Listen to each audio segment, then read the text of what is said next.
Hi there, Sagittarius. Thanks so much for tuning in. I'm Astrogirl, and we're looking at October 19 through October 25. And the Sun makes a move into Scorpio, where he is going to be staying for the next month. And in Scorpio, your 12th house of past karma, subconscious self-renewal, this is definitely a time when you are going to be feeling as if you're making up for lost time, and that also there's some purging to be done.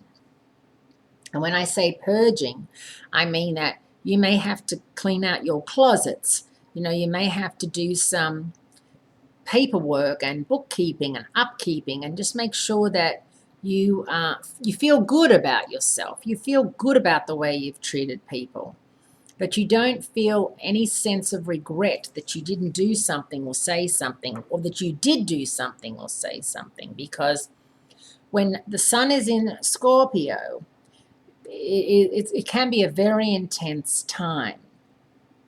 And so you've just got to make sure that you're aware of that, and that if you are, cruising through life and then suddenly you pulled up at a stoplight, or you're watching television, or you're sitting having lunch, and you think, oh, I needed to reach out to that person, or that's not finished, and there's nothing worse than having unfinished emotional business, because it does hold us all back, in that there, you know that you needed to call somebody or speak to somebody, and you're that person that wants to do that, because God forbid something happens and you can't contact them.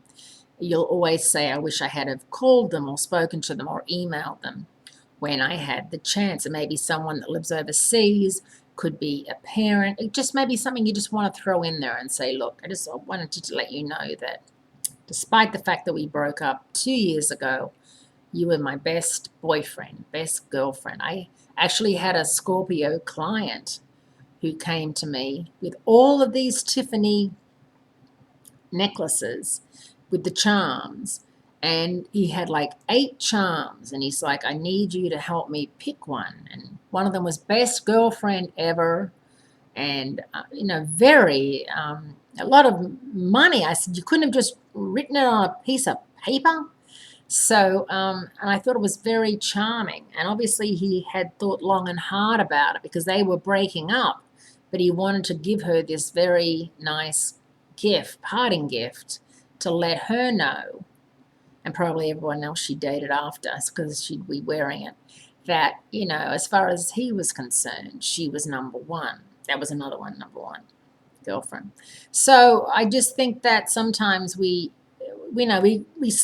glide through life and everything's copacetic, but it's not, and there's something bothering you, and you're not letting it in because you're a Sagittarius and you're very strong. And I think that the Sun moving into Scorpio in your 12th house is going to force it to come through to the surface. Have a great week. Great speaking to you. Work hard, because you've got Jupiter, your ruler, in your career and ambition zone. Be kind to yourself, and I'll speak to you again next week.